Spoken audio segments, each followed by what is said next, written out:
Thank you for standing by, and welcome to the Aurelia Metals Limited June 2026 Quarter Activities Report. All participants are in a listen-only mode. There will be a presentation followed by a question and answer session. If you wish to ask a question, you will need to press the star key followed by the number 1 on your telephone keypad. I would now like to hand the conference over to Mr. Brian Quinn, Managing Director and CEO. Please go ahead. Thanks, Darcy. Thanks for joining the Aurelia management team June quarter results. I have with me today Martin Cummings, CFO and soon to be interim CEO, Angus Wiley, the regional GM for Cobar region, Andrew Graham, the Chief Technical and Business Development Officer, and Lee Collins, our future interim CFO. Today's a proud moment for me personally, since it will be the last quarterly update I provide for Aurelia as CEO and Managing Director. I'm also proud due to the extremely positive results we are releasing today to the market. Bottom line is that it's an exciting time to be investing in Aurelia Metals, with gold metal produced above our revised high guidance, strong metals production overall, cost in line with guidance, and significantly improved operating cash flow.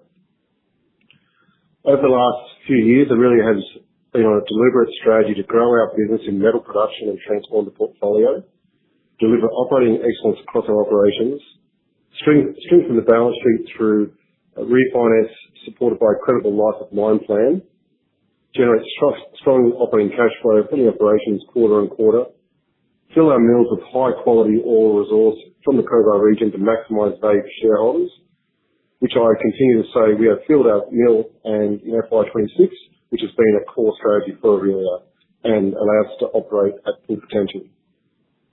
We've also been creating a growth pipeline from our resource base and existing infrastructure that's been self-funded, which is what we've demonstrated over the last 3 years. We can actually self-fund these growth options we've actually put forward. And importantly, we remain diligent, looking over our shoulder for inorganic options that might add shareholder value, but recognising sometimes the best shareholder values and lower risk value is actually what we have in our portfolio, but also looking for the opportunity that pops up externally. The focus has been to build our future in the copper ore from FY28 while using the amazing gold resource to fund our way and take advantage of the gold price tailwinds. It's fair to say Aurelia is well on its way to achieving this. I might just get you to review the disclaimer slide, and then we'll turn to slide 3. So looking back now at the fourth quarter, I'm proud to say we've been successfully delivering our full year commitments, exceeding guidance for gold at over 50,000 ounces and meeting guidance on metals, as I said earlier. We strengthened the balance sheet firstly through achieving the highest operating cash flow on the operation since 2018 at 53.1 million in quarter 4 after all sustained capital. This helped strengthen the balance sheet, but also we were successful in delivering a robust refinance of the balance sheet, and importantly this has released 45.2 million of restricted cash back to the balance sheet, with the majority of that being paid for in FY26. The result was a cash balance of 143.9 million, and Martin will talk more of this in his section. Notably, this year we've also not drawn any debt to fund our growth, which is an exceptional result from the team. We've continued to ramp up Federation mine tonnages and outperformed on volume and grade with a result of the mine exceeding targets. Federation mine operations and geology are very exceptional and great addition to the portfolio, and has been blending nicely with the ore from Peak to optimise the processing plant throughput. The combination of South Mine, New Cobar and Federation Mine has meant in being able to deliver over 100,000 tonnes of ROM stock ready for the mill, and also finish the year with over 40,000 of broken stock underground. This exceptional finish to the quarter and sets financial year 2027 up for success and supports the underlying strategy of filling the mill to maximise value. The Peak plant delivered monthly records and quarterly records on an annualised basis, which is exceptional in itself through operations excellence.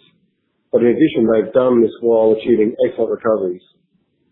From last quarter to this quarter, the Peak processing plant improved from 197 to 230,000 tonnes, which is an annualised rate over 900,000 before the expansions are completed.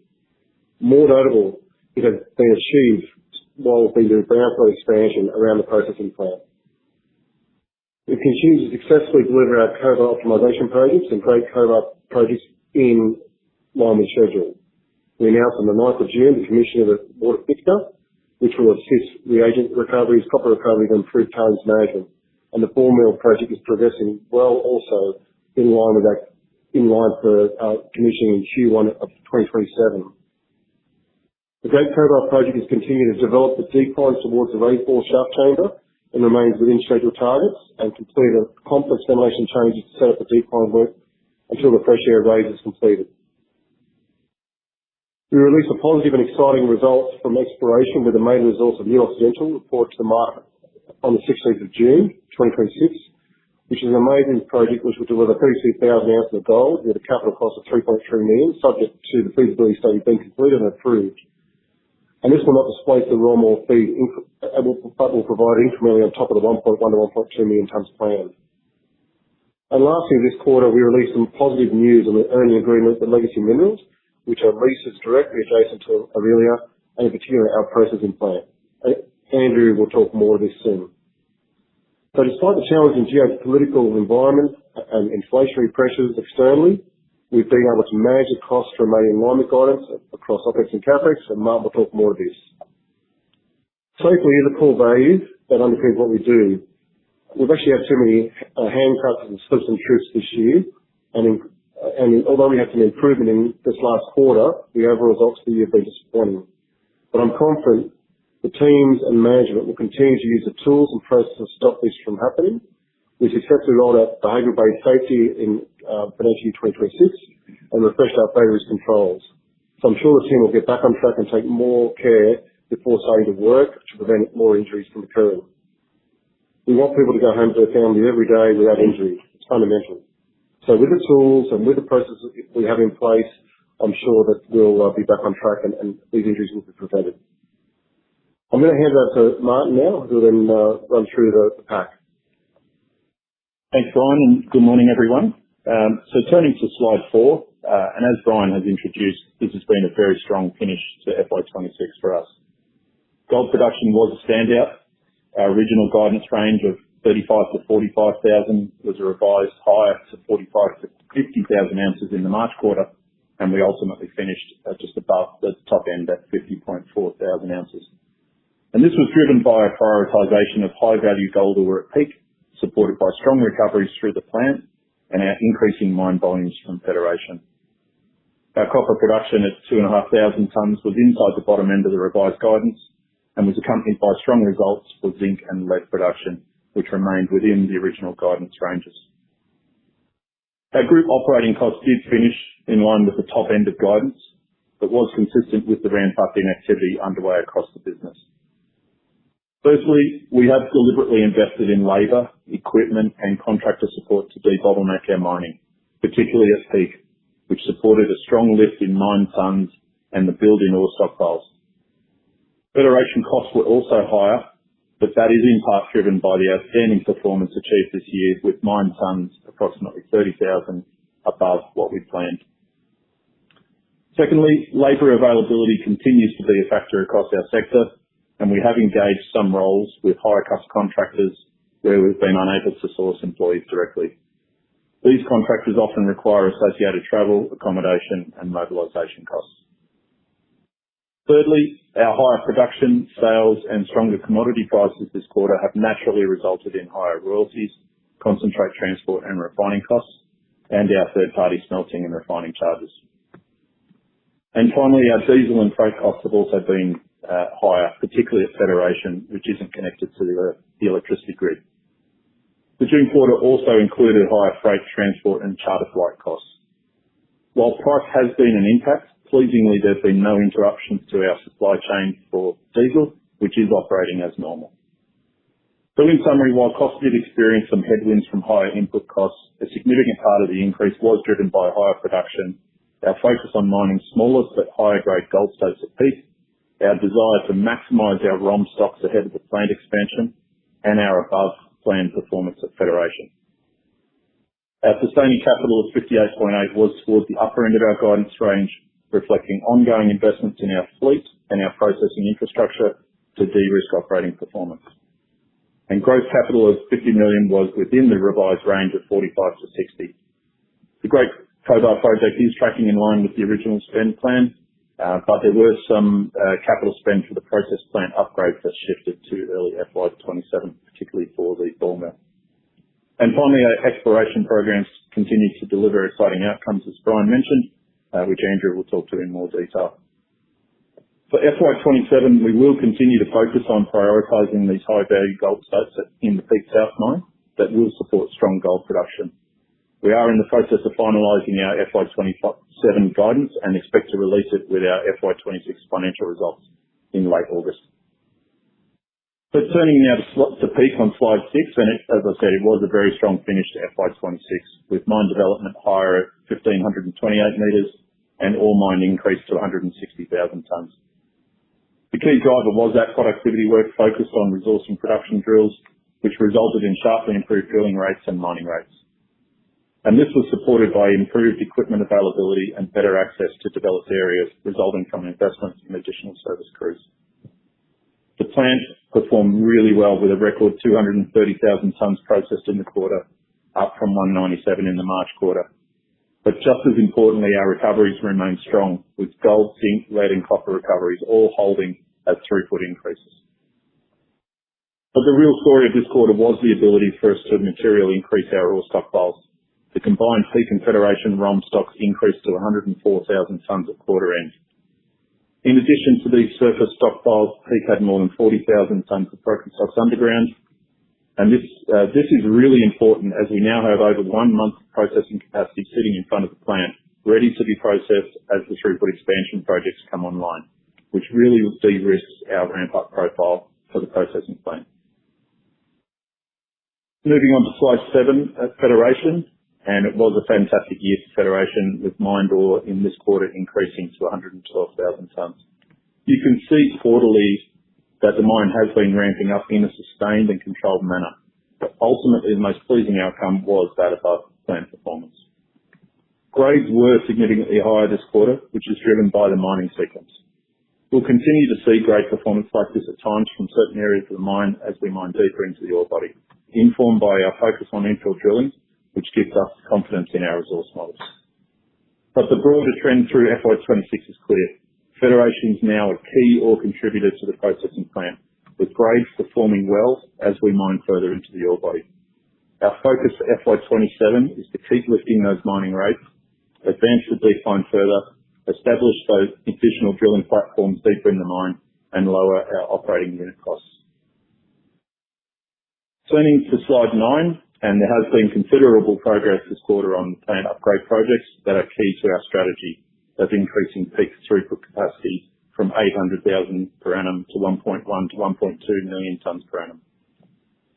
The new thickener was commissioned in June and is now operational, and work continues on some of the other scope items of the process water management project that ultimately will support improved water management, enhanced metal recoveries, reduced cyanide consumption and more effective tailings deposition. The tertiary ball mill project is progressing well with the concrete foundation poured and the steel structure currently being installed. And as Brian said, commissioning of this ball mill is expected in Q1 FY27. The significance of these projects is that we're building processing capacity at a time when the mines are building ore availability. The building our ROM stockpile and the broken stocks underground at Peak are crucial to that uplift in volume once these projects are commissioned. Turning to slide 10, and the Great Cobar project continues to progress in line with our schedule. Mine development of 438 metres was completed, slightly higher than the prior quarter, and takes total development to date to 1,823 metres. Key milestones achieved this quarter include the installation of vent doors, which now provide sufficient ventilation at the base as we progress towards the location of the fresh air raise. The raise bore tender for the fresh air raise was awarded, the shaft collar design progressed, and the recruitment of our owner's team manager to oversee the shaft works was also completed. This is the manager that oversaw the construction of the surface shaft at Federation that was successfully completed in 2024. So we're very much looking forward to having them back with us. So with that, I'll just hand over to Andrew now to take you through the next couple of slides. Thanks, Martin. For those following along, just turning to page 11 of your slide pack, 2 things I'll touch on today, which Brian's briefly introduced. They were both exciting releases we put out through June. The first of those, on the 16th of June, we released the new Occidental tailings pre-feasibility study, as well as declaring the maiden mineral resource and ore reserve for that project. So what is it? So effectively, there's two stockpiles about 3 kilometres north of the peak processing plant. They're historical dry stacked tailings stockpiles, and we've declared a resource on those of 2.6 million tonnes at 0.65 grams per tonne gold. So good gold, good quantity, just 3 kilometres from the plant sitting on surface. So the intention in the pre-feasibility study looked into bringing that down to the plant, down an internal haul road that already exists. We looked to put a trommel in place ahead of the plant to take the feed, to screen out organics and other things. And then the intention is to feed that straight into the Dargues ball mill, so the tertiary ball mill that's being installed currently. That isn't used when we're running lead zinc because we don't need that grinding capacity, so it's sitting available. And the intention will be that we put the tailings material through that ball mill and straight into the CIL circuit on the back of the peak processing plant. So it's largely using the plant and the road that already exists, which is why the capital is so low at $3.3 million. As Brian touched on, 32,000 ounces over 10 years, $3.3 million spend, NPV, we're saying $42 million at 5,000 Aussie gold. So quite a reasonable gold price, quite conservative against spot. IRR of 258%. So this hugely makes sense. The other benefit we get from this is those stockpiles would otherwise need to be tapped on closure. So this cleans up those stockpiles. The intention is to mine them entirely, put them through the processing plant, put them through the CIL plant, extract gold, make revenue, at the same time we're cleaning up that site. So two things needed in order to move to production. So first is a feasibility study, which we're intending on doing through this half, so FY27 half one. Assuming we get board approval for the project, then we'd move to construction in half to FY27. At this stage, the intention is to be operational through FY28. Turning then to page 12 of the pack, the second important release that went out through the quarter on the 2nd of June was an expansion of our exploration tenement package in the Cobar region. That was largely through an earning agreement we had with Legacy Minerals. Importantly, their tenement package is contiguous with our own, directly to the west, and runs about 78 kilometres down our own tenement package. So we've picked up some great ground, which is right there amongst our own, and importantly, right next to the peak processing plant.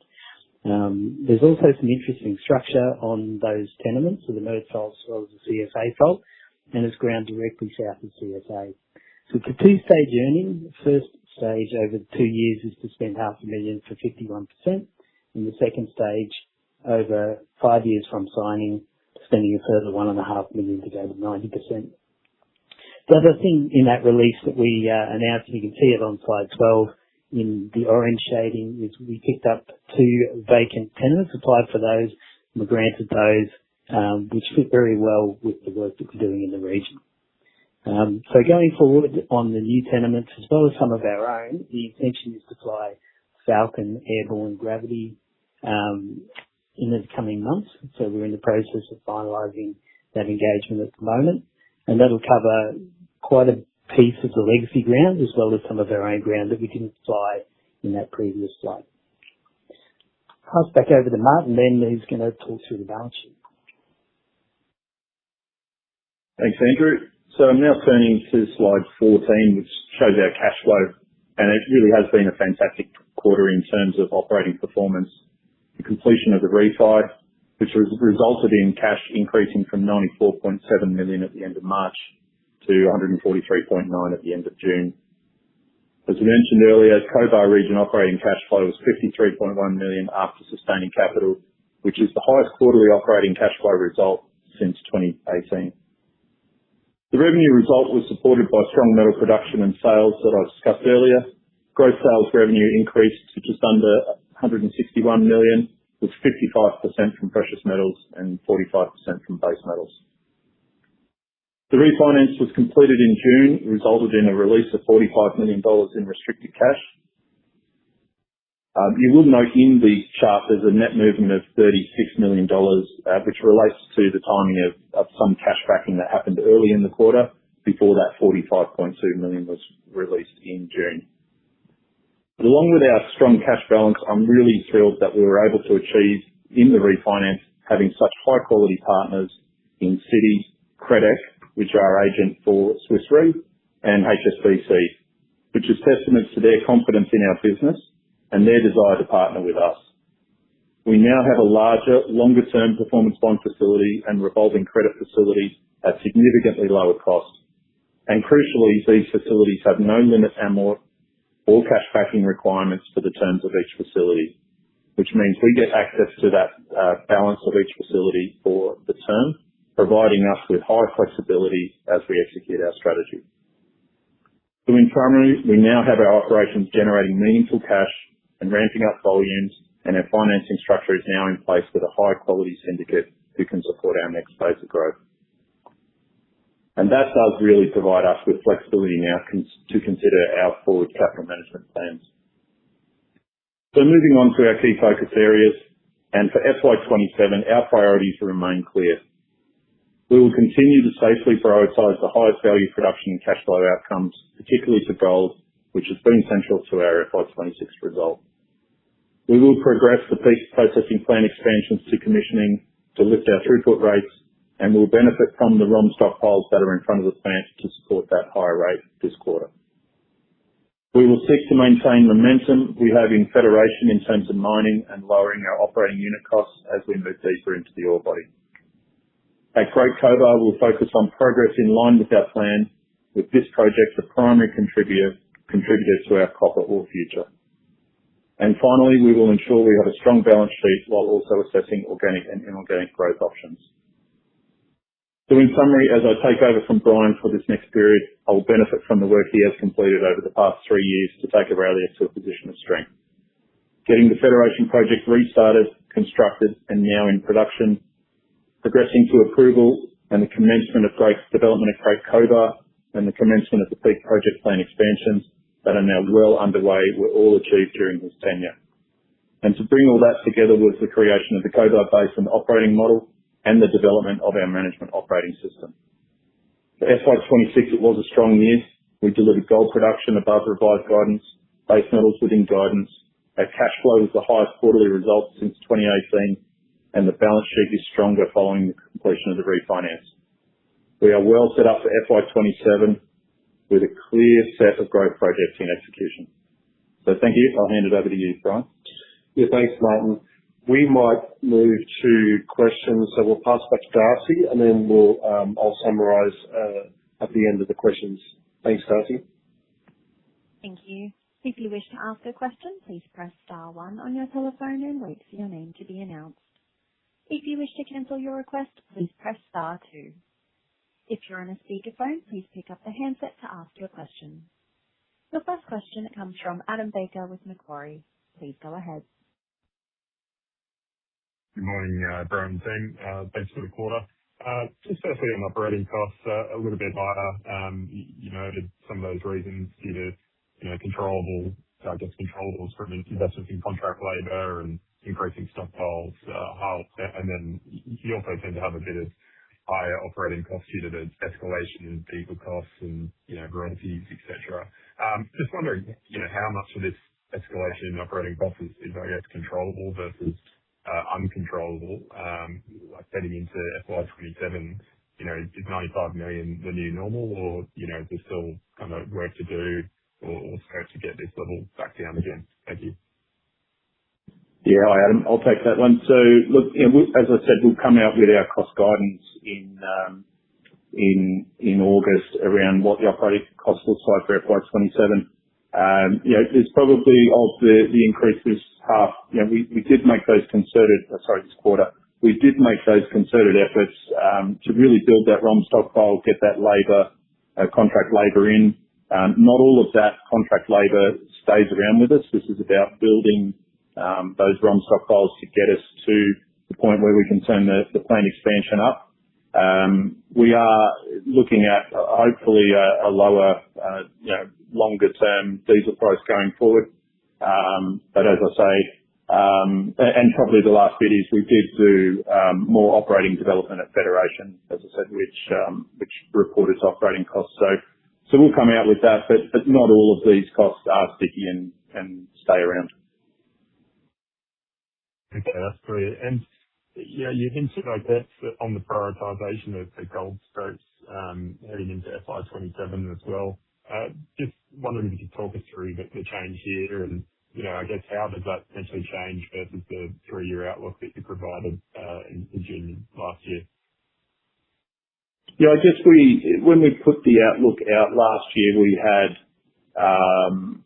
gold production over the medium term stepping down, and that really was a function of retreating out of the South Mine, which is primarily where these smaller high-grade stopes are located. So with the gold price now and the new prices that we're running through our life of mine plan, we see a longer life in the South Mine, which is really the main contributor to that higher gold production, which means we can stay in there longer and prioritise that higher production. So that's probably the main change. What it won't change though is our focus on getting over to Great Cobar and getting that production online and also ramping up Federation. But it certainly provides a lot of optionality now where we see a longer life in the South Mine.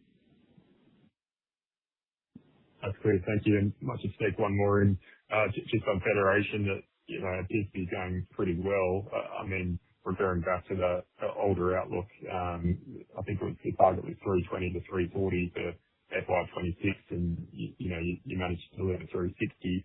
I guess the ramp up to 600 KT, how are we seeing that run rate, I guess, over the next 12 to 18 months?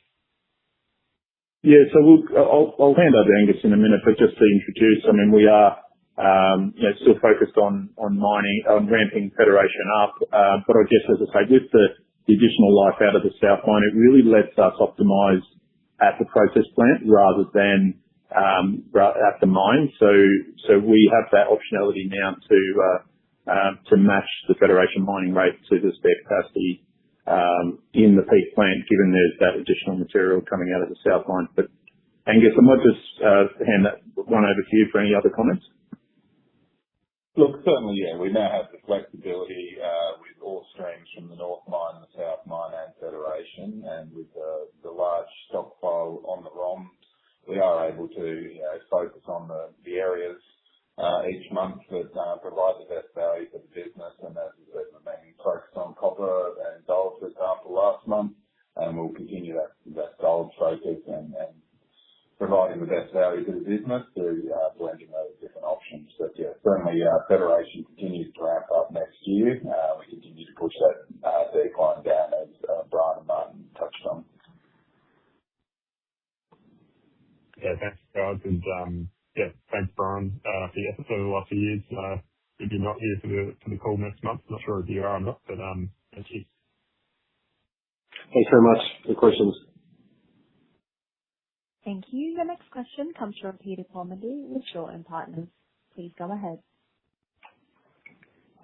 Thank you for taking my question. Maybe another one on costs from Federation.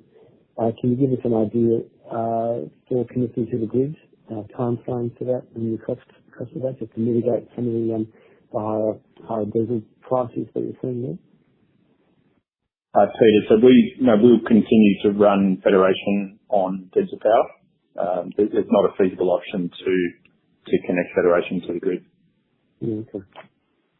Yeah. We have what we have done in this quarter though is awarded a contract for a longer term power solution at Federation, which will meet our demand requirements. So as more equipment enters the mine, look to improve on diesel burn rates, that sort of thing, but we will remain on diesel power.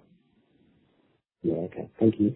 For the quarterly, one of the numbers that really stood out to me was the incredibly high IRR on the new accidental tailings retreatment. Can you just talk through, I mean, as soon as I see those words, just remember, from past experience, it's been a notoriously difficult project to manage, just in terms of logistics and bypassing bottlenecks and how easy is it do you think it's going to be to actually achieve that sort of outcome? I'll hand that one over to Andrew. You made some comments earlier to build on. Yeah, no problem. Hey, Peter.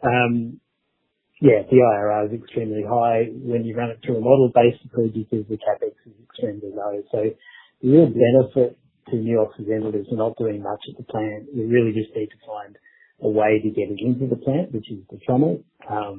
More than comfortable with that kind of capital number that we can achieve that. And then we use the existing plant.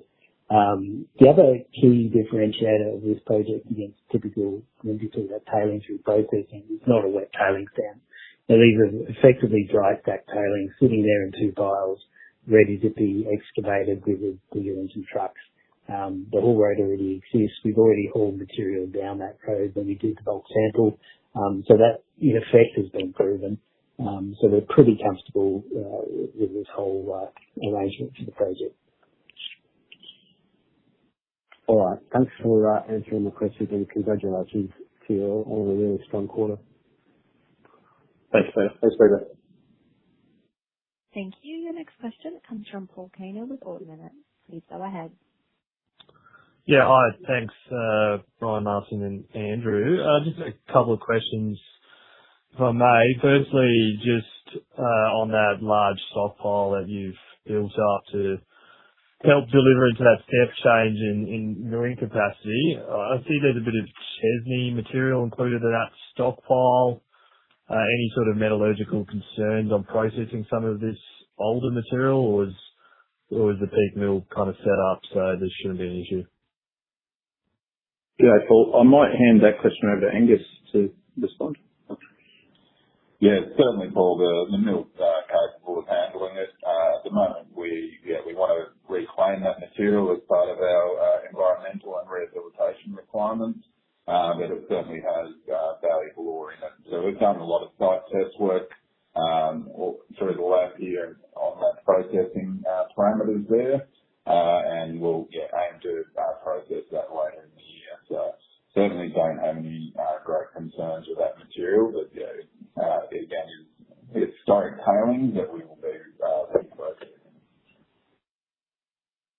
Yeah, it's very easy. And then just staying on the mill, just commissioning the new ball mill. Can you maybe just talk a bit more to the timing of this? I know you said sort of 1Q FY27, but is it sort of late this quarter? And then when do you think you'll be able to get up to that sort of nameplate levels?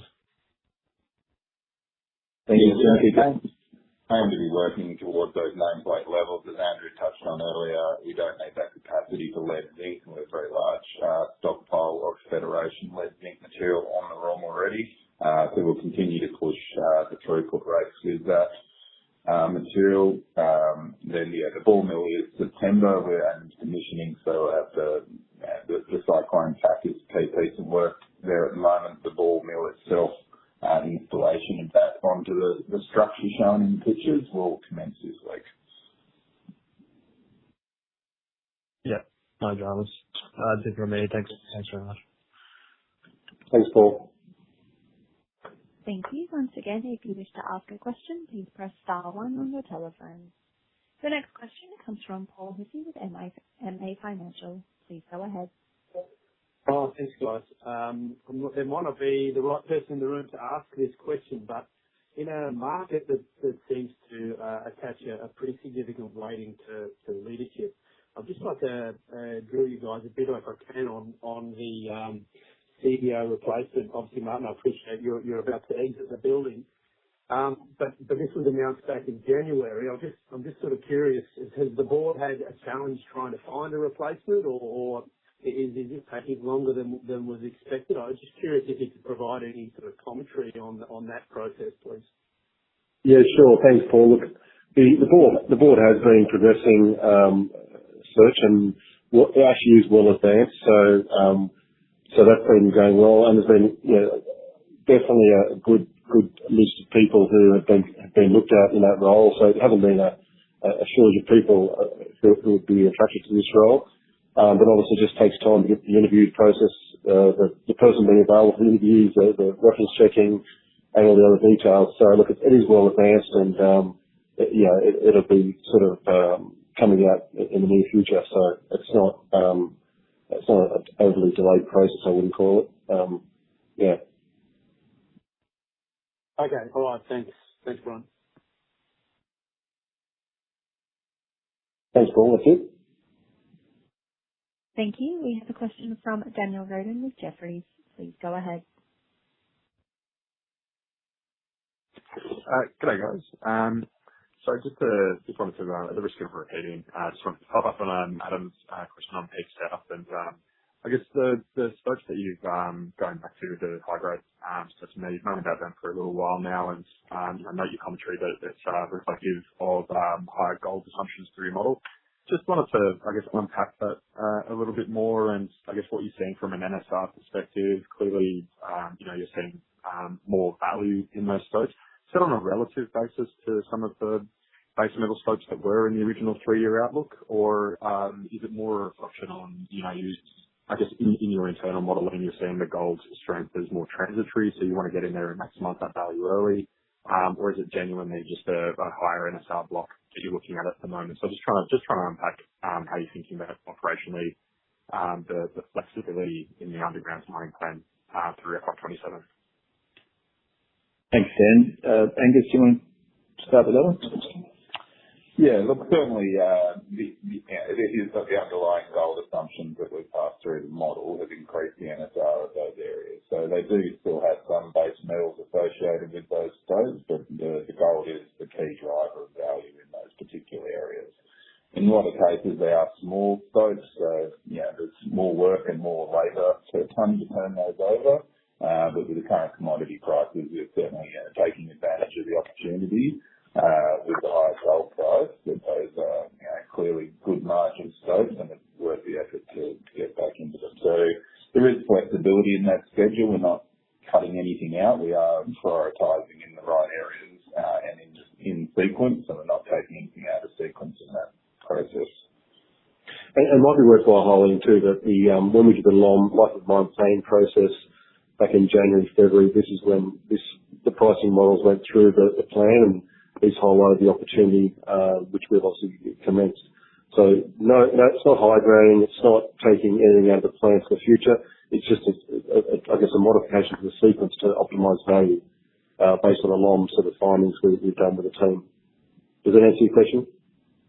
Yeah, no, sorry, it does. I'm just trying to think of probably two things, like a relativity, gold price has increased, but all, base metal pricing has increased as well. I thought the, NSR value of the tons that were in the 3-year plan would have, proportionately increased attractiveness as well to just have stuck with us. So I guess the question is more just if, gold price has been pretty, call it whippy, over the past, 6 months. If you continue to see that decline, how quickly could you rotate back to, a base metal stoping priority? Angus? Yeah, certainly we can. We have the flexibility to modify the sequence as required, but I believe, even with the updated assumptions in our NSR modelling, we're still reasonably conservative compared to the current spot price. So certainly we don't see that changing in the near term, but we do have that flexibility to revert. And our development meters, we're pushing at peak in the South Mine, obviously has allowed us to have working places available and production drilling available and broken stock available. So the options are there for the operation if they need to. Yep. No, that makes sense, guys. Thank you. And apologies if I've missed the commentary, but the peak processing tons, if I annualise that, I get 920,000 tons of annualised throughput. But that's without a lot of the expansion initiatives having been, I guess, executed and commissioned. I guess what are the read-throughs and takeaways when you are commissioning that? It's got a 1.1 to 1.2 million tonne per annum nameplate, but the existing 800,000 tonne nameplate is being exceeded because of ore availability. But is that overachieved? Achieving throughput, anything that is in the existing processing, is that going to carry through to the expanded facility? So there's potential for, just higher rates depending on ore availability and that as well? Angus, do you want to take that? Happy to take that. Yeah. Look, certainly there is potential for seeing that continuing. As we touched on earlier, the lead zinc is a softer ore, is able to be processed at higher rates, and then with the increase in federation, we've had more of that ore available to push those tonnages. Yeah, a lot of the expansion is for the future for Great Cobar as we become more copper dominant going forward. So it is setting ourselves up for that. But yeah, certainly there is potential upside in those numbers. Yep. No, got that understood. Okay. Thank you very much, guys. Appreciate it. Thanks, Dan. Thank you. There are no further questions at this time. I'll now hand back for closing remarks. Yeah, thanks, Darcy, and thanks very much for the questions. But today's results speak for themselves for the quarter. Record processing plant throughput this quarter on an annualized basis. Operating cash flow records since 2018. Excellent recoveries and a really strong balance sheet to set the company up into FY27. I want to call out again, I'm super proud and excited for the Aurelia team going forward. People are living the values and really stepping up to make the business perform at the best level. We recently did a cultural survey, and it shows clearly that the step change improvement in engagement with our workforce, and that's going to only unlock further potential going forward. We really have the resource, have the expanding infrastructure that's bespoke and well maintained, and it really can take any of the resource we produce in the Cobar region. And it's got really great people who want to make the business successful. It's in good hands with Martin taking over as interim CEO and Lee stepping in as the interim CFO, supported by the executive leadership team, which are very much a strong, united team. While the recruitment process is underway for the new CEO, like I said, it is well advanced, and sort of the results of that will come out in the near future. Overall, Aurelia is a very good investment, and I wish the team all the best in the future. Thanks to all the employees, the contracting partners, suppliers, and the board for the support of management to get where we are today. And hopefully you'll see some great results in the future with the foundations that are put in place. So thanks everyone for joining, and thanks Darcy for facilitating. All the best. That does conclude our conference for today. Thank you for participating. You may now disconnect.